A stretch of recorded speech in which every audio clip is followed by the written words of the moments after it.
Edgar Allan Poe. Manuscrito hallado en una botella.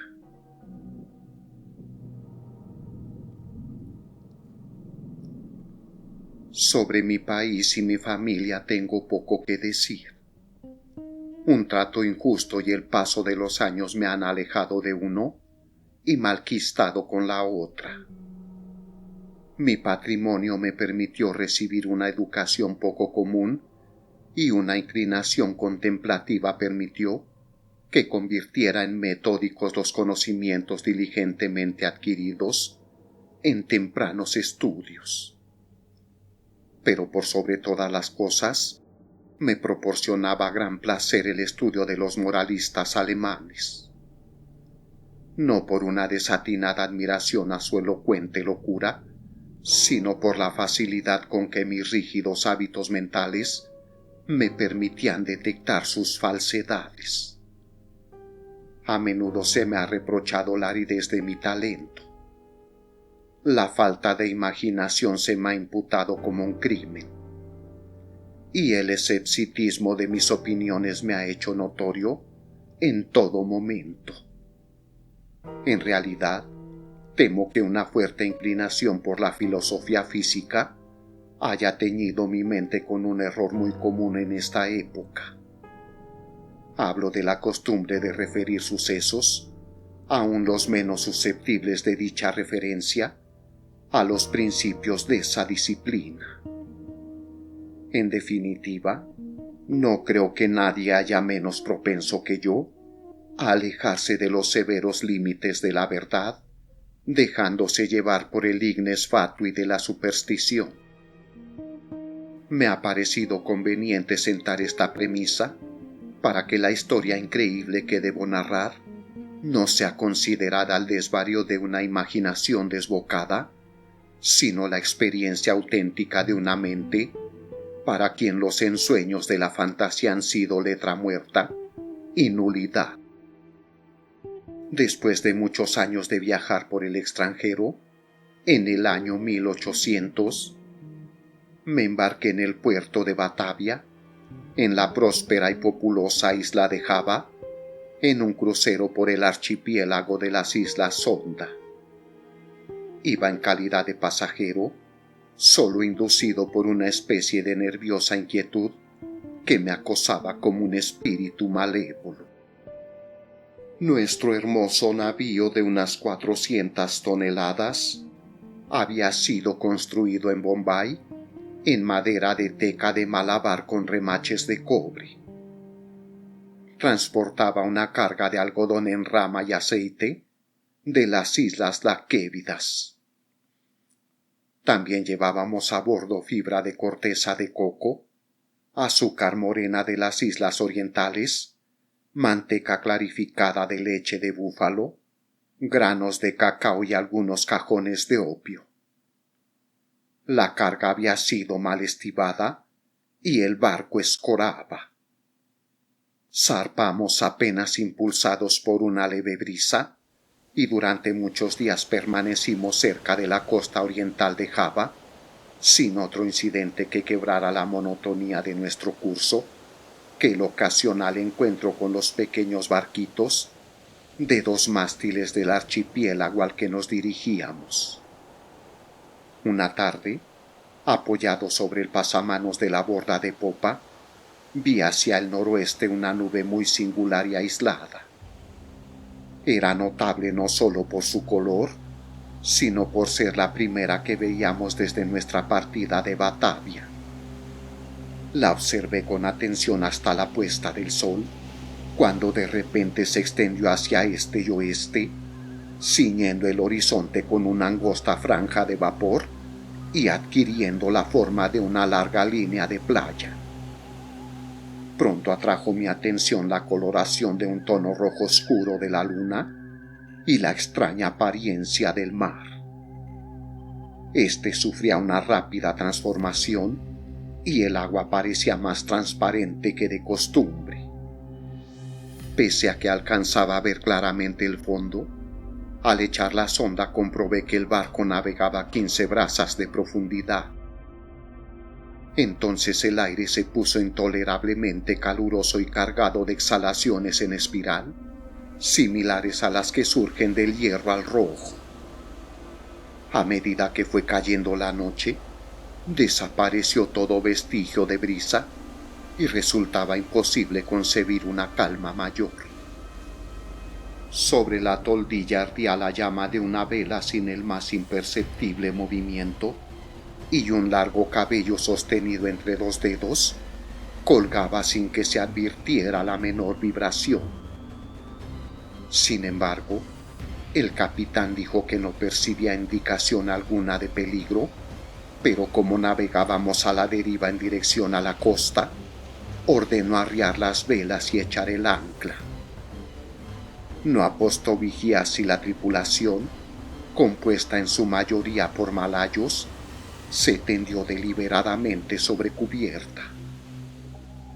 Yo bajé, sobrecogido por un mal presentimiento. En verdad, todas las apariencias me advertían la inminencia de un simún. Transmití mis temores al capitán, pero él no prestó atención a mis palabras y se alejó sin dignarse a responderme. Sin embargo, mi inquietud me impedía dormir y alrededor de medianoche subí a cubierta.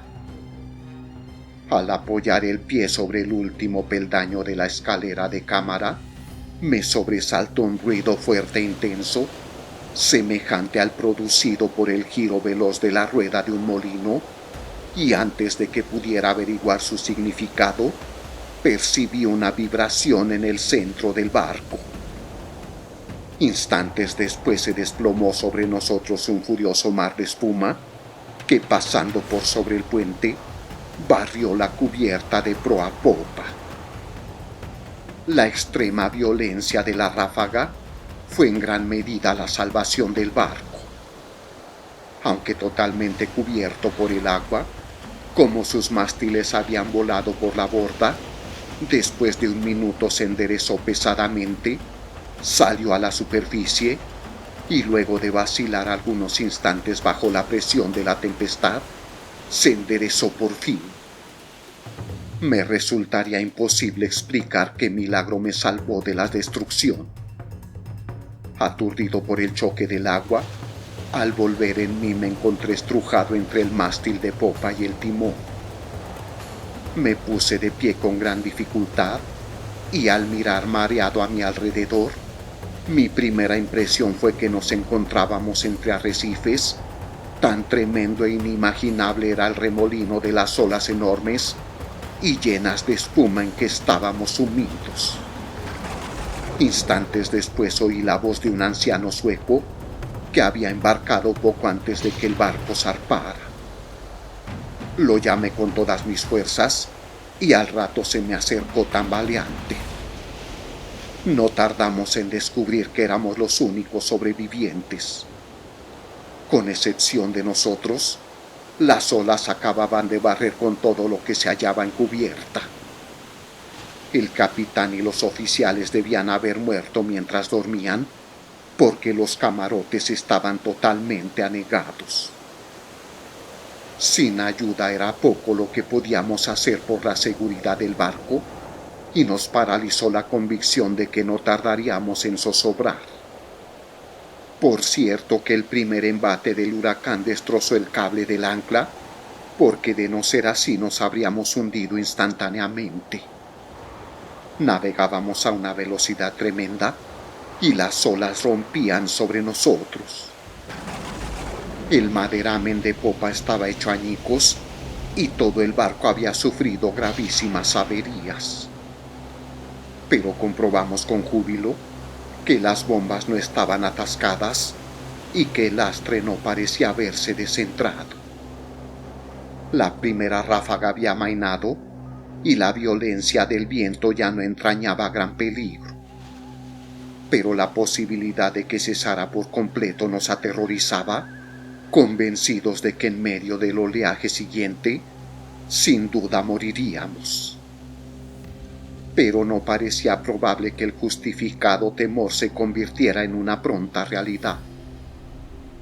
durante 5 días y noches completos, en los cuales nuestro único alimento consistió en una pequeña cantidad de melaza que trabajosamente logramos procurarnos en el castillo de proa, la carcasa del barco avanzó a una velocidad imposible de calcular, impulsada por sucesivas ráfagas que, sin igualar la violencia del primitivo simoún, eran más aterrorizantes que cualquier otra tempestad vivida por mí en el pasado. Con pequeñas variantes, durante los primeros 4 días nuestro curso fue sudeste y debimos haber costeado Nueva Holanda. Al 5.º día el frío era intenso, pese a que el viento había girado un punto hacia el norte. El sol nacía con una enfermiza coloración amarillenta y trepaba apenas unos grados sobre el horizonte, sin irradiar una decidida luminosidad. No había nubes a la vista, y sin embargo el viento arreciaba y soplaba con furia dispareja e irregular. Alrededor de mediodía aproximadamente, porque solo podíamos adivinar la hora, volvió a llamarnos la atención la apariencia del sol. No irradiaba lo que con propiedad podríamos llamar luz, sino un resplandor opaco y lúgubre, sin reflejos, como si todos sus rayos estuvieran polarizados. Justo antes de hundirse en el mar turgente, su fuego central se apagó de modo abrupto, como por obra de un poder inexplicable. Quedó solo reducido a un aro plateado y pálido que se sumergía deprisa en el mar insondable. Esperamos en vano la llegada del 6.º día, ese día que para mí no ha llegado y que para el sueco no llegó nunca. A partir de aquel momento quedamos sumidos en una profunda oscuridad, a tal punto que no hubiéramos podido ver un objeto a 20 pasos del barco. La noche eterna continuó envolviéndonos, ni siquiera atenuada por la fosforescencia brillante del mar, a la que nos habíamos acostumbrado en los trópicos. También observamos que, aunque la tempestad continuaba rugiendo con interminable violencia, ya no conservaba su apariencia habitual de olas, ni de espuma con las que antes nos envolvía. A nuestro alrededor todo era espanto, profunda oscuridad y un negro y sofocante desierto de ébano. Un terror supersticioso fue creciendo en el espíritu del viejo sueco, y mi propia alma estaba envuelta en un silencioso asombro. Abandonamos todo intento de atender el barco, por considerarlo inútil, y nos aseguramos lo mejor posible a la base del palo de mesana, clavando con amargura la mirada en el océano inmenso. No habría manera de calcular el tiempo, ni de prever nuestra posición. Sin embargo, teníamos plena conciencia de haber avanzado más hacia el sur que cualquier otro navegante anterior, y nos asombró no encontrar los habituales impedimentos de hielo. Mientras tanto, cada instante amenazaba con ser el último de nuestras vidas. Olas enormes, como montañas, se precipitaban para abatirnos. El oleaje sobrepasaba todo lo que yo hubiera imaginado, y fue un milagro que no zozobráramos instantáneamente. Mi acompañante hablaba de la liviandad de nuestro cargamento y me recordaba las excelentes cualidades de nuestro barco. Pero yo no podía menos que sentir la absoluta inutilidad de la esperanza misma, y me preparaba melancólicamente para una muerte que, en mi opinión, nada podía demorar, ya más de 1 hora, porque con cada nudo que el barco recorría en el mar negro y tenebroso, adquiría más violencia. Por momentos jadeábamos para respirar, elevados a una altura superior a la del albatros, y otras veces nos mareaba la velocidad de nuestro descenso a un infierno acuoso, donde el aire se estancaba y ningún sonido turbaba el sopor del kraken. Nos encontrábamos en el fondo de uno de esos abismos, cuando un repentino grito de mi compañero resonó horriblemente en la noche. ¡Mire! ¡Mire!, exclamó chillando junto a mi oído. ¡Dios Todopoderoso! ¡Mire! ¡Mire! Mientras hablaba percibí el resplandor de una luz mortecina y rojiza que recorría los costados del inmenso abismo en que nos encontrábamos, arrojando cierto brillo sobre nuestra cubierta. Al levantar la mirada, contemplé un espectáculo que me heló la sangre.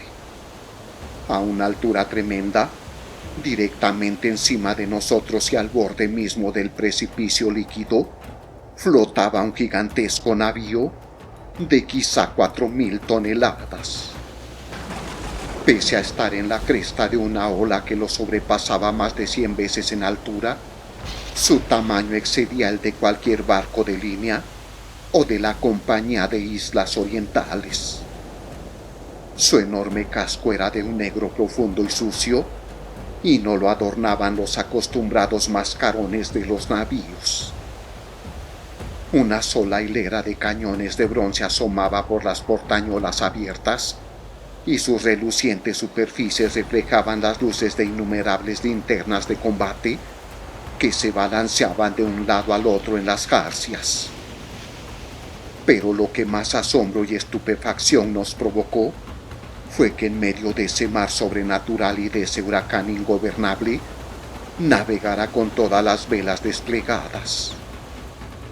Al verlo por primera vez solo distinguimos su proa, y poco a poco fue alzándose sobre el sombrío y horrible torbellino.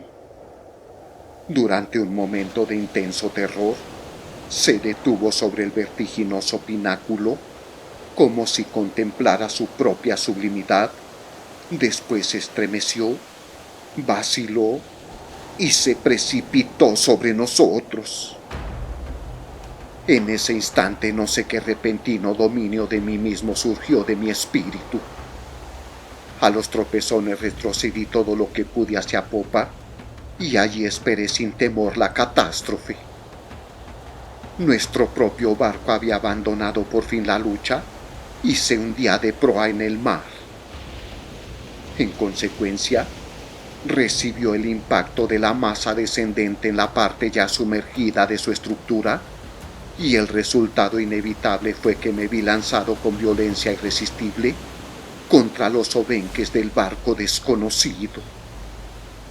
En el momento en que caí, la nave viró y se escoró, y supuse que la consiguiente confusión había impedido que la tripulación reparara en mi presencia.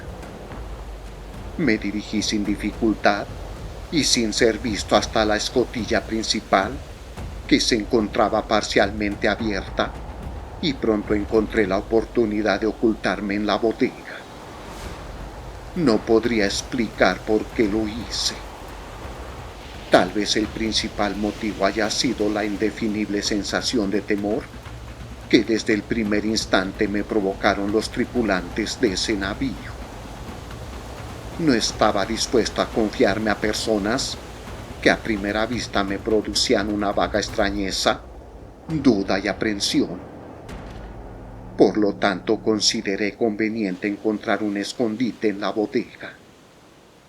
Lo logré moviendo una pequeña porción del armazón, y así me aseguré un refugio conveniente entre las enormes cuadernas del buque. Apenas había completado mi trabajo cuando el sonido de pasos en la bodega me obligó a hacer uso de él. Junto a mi escondite pasó un hombre que avanzaba con pasos débiles y andar inseguro. No alcancé a verle el rostro, pero tuve oportunidad de observar su apariencia general. Todo en él denotaba poca firmeza y una avanzada edad. Bajo el peso de los años le temblaban las rodillas y su cuerpo parecía agobiado por una gran carga. Murmuraba en voz baja como hablando consigo mismo, pronunciaba palabras entrecortadas en un idioma que yo no comprendía y empezó a tantear una pila de instrumentos de aspecto singular y de viejas cartas de navegación que había en un rincón. Su actitud era una extraña mezcla de la terquedad de la segunda infancia y la solemne dignidad de un dios. Por fin subió nuevamente a cubierta y no lo volví a ver. Un seguimiento que no puedo definir se ha posesionado de mi alma. Es una sensación que no admite análisis, frente a la cual las experiencias de épocas pasadas resultan inadecuadas y cuya clave, me temo, no me será ofrecida por el futuro. Para una mente como la mía, esta última consideración es una tortura. Sé que nunca me daré por satisfecho con respecto a la naturaleza de mis conceptos. Y sin embargo no debe asombrarme que esos conceptos sean indefinidos, puesto que tienen su origen en fuentes totalmente nuevas. Un nuevo sentido. Una nueva entidad se incorpora a mi alma. Hace ya mucho tiempo que recorrí la cubierta de este barco terrible y creo que los rayos de mi destino se están concentrando en un foco. ¡Qué hombres incomprensibles! Envueltos en meditaciones cuya especie no alcanzo a adivinar, pasan a mi lado sin percibir mi presencia. Ocultarme sería una locura, porque esta gente no quiere ver. Hace pocos minutos pasé directamente frente a los ojos del segundo oficial. No hace mucho que me aventuré a entrar a la cabina privada del capitán, donde tomé los elementos con que ahora escribo, y he escrito lo anterior. De vez en cuando continuaré escribiendo este diario. Es posible que no pueda encontrar la oportunidad de darlo a conocer al mundo, pero trataré de lograrlo. A último momento, introduciré el mensaje en una botella y la arrojaré al mar. Ha ocurrido un incidente que me proporciona nuevos motivos de meditación. ¿Ocurren estas cosas por fuerza de un azar sin gobierno? Me había aventurado a cubierta donde estaba tendido, sin llamar la atención entre una pila de flechaduras y viejas velas, en el fondo de una balandra. Mientras meditaba en lo singular de mi destino, inadvertidamente tomé un pincel mojado en brea y pinté los bordes de una vela arrastradera cuidadosamente doblada sobre un barril a mi lado. La vela ha sido izada y las marcas reflexivas que hice con el pincel se despliegan formando la palabra descubrimiento. Últimamente he hecho muchas observaciones sobre la estructura del navío. Aunque bien armado, no creo que sea un barco de guerra. Sus jarcias, construcción y equipo en general contradicen una suposición semejante. Alcanzo a percibir con facilidad lo que el navío no es, pero me temo no poder afirmar lo que es. Ignoro por qué, pero al observar su extraño modelo y la forma singular de sus mástiles, su enorme tamaño y su excesivo velamen, su proa severamente sencilla y su popa anticuada, de repente cruza por mi mente una sensación de cosas familiares, y con esas sombras imprecisas del recuerdo siempre se mezcla la memoria de viejas crónicas extranjeras y de épocas remotas. He estado estudiando el maderamen de la nave. Ha sido construida con un material que me resulta desconocido. Las características peculiares de la madera me dan la impresión de que no es apropiada para el propósito al que se la aplicara. Me refiero a su extrema porosidad, independientemente considerada de los daños ocasionados por los gusanos, que son una consecuencia de navegar por estos mares, y de la podredumbre provocada por los años. Tal vez la mía parezca una observación excesivamente insólita, pero esta madera posee todas las características del roble español, en el caso de que el roble español fuera dilatado por medios artificiales. Al leer la frase anterior, viene a mi memoria el apotegma que un viejo lobo de mar holandés repetía siempre que alguien ponía en duda su veracidad. Tan seguro es como que hay un mar donde el barco mismo crece en tamaño, como el cuerpo viviente del marino. Hace una hora tuve la osadía de mezclarme con un grupo de tripulantes. No me prestaron la menor atención, y aunque estaba parado en medio de todos ellos, parecían absolutamente ignorantes de mi presencia. Lo mismo que el primero que vi en la bodega, todos daban señales de tener una edad avanzada. Les temblaban las rodillas achacosas. La decrepitud les inclinaba los hombros. El viento estremecía sus pieles arrugadas. Sus voces eran bajas, trémulas y quebradas. En sus ojos brillaba el lagrimeo de la vejez y la tempestad agitaba terriblemente sus cabellos grises. Alrededor de ellos, por toda la cubierta, yacían desparramados instrumentos matemáticos de la más pintoresca y anticuada construcción. Hace un tiempo mencioné que había sido izada un ala del trinquete. Desde entonces, desbocado por el viento, el barco ha continuado su aterradora carrera hacia el sur, con todas las velas desplegadas desde la punta de los mástiles hasta los botalones inferiores, hundiendo a cada instante sus peñoles en el más espantoso infierno de agua que pueda concebir la mente de un hombre. Acabo de abandonar la cubierta, donde me resulta imposible mantenerme en pie, pese a que la tripulación parece experimentar pocos inconvenientes. Se me antoja un milagro de milagros que nuestra enorme masa no sea definitivamente devorada por el mar. Sin duda estamos condenados a flotar indefinidamente al borde de la eternidad sin precipitarnos por fin en el abismo. Remontamos olas 1000 veces más gigantescas que las que he visto en mi vida, por las que nos deslizamos con la facilidad de una gaviota. Y las aguas colosales alzan su cabeza por sobre nosotros como demonios de las profundidades, pero como demonios limitados a la simple amenaza y a quienes les está prohibido destruir. Todo me lleva a atribuir esta continua huida del desastre a la única causa natural que puede producir ese efecto. Debo suponer que el barco navega dentro de la influencia de una corriente poderosa o de un impetuoso mar de fondo.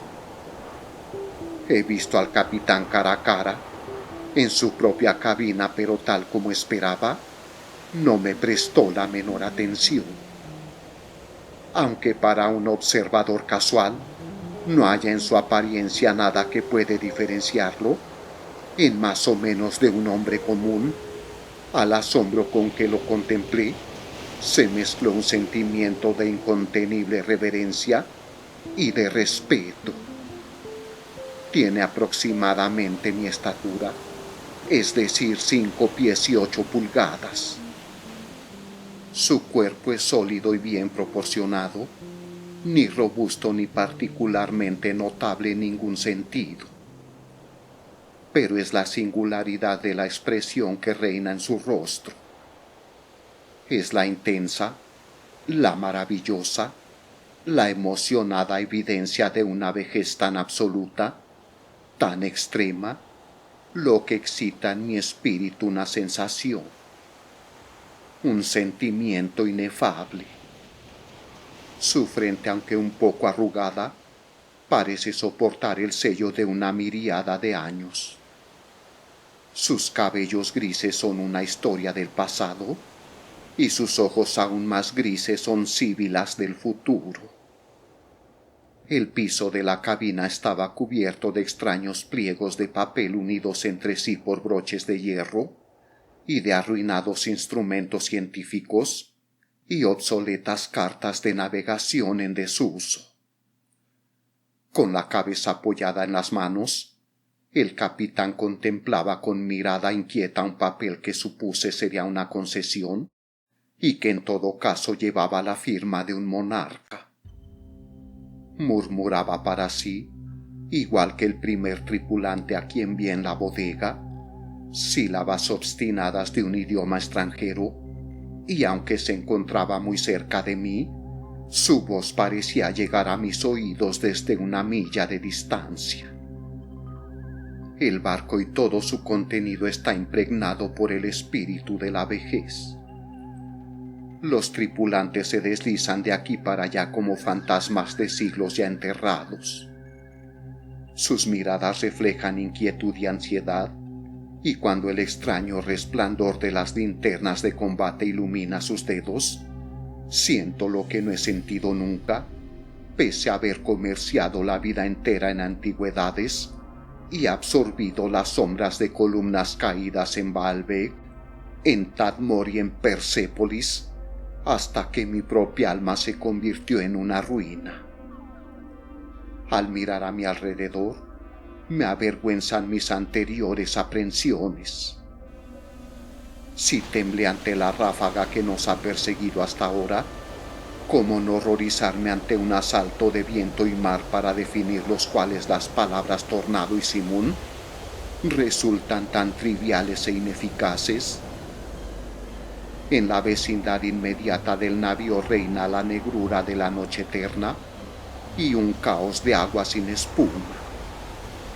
Pero aproximadamente a una legua a cada lado de nosotros alcanzan a verse, oscuramente y a intervalos, imponentes murallas de hielo que se alzan hacia el cielo desolado y que parecen las paredes del universo.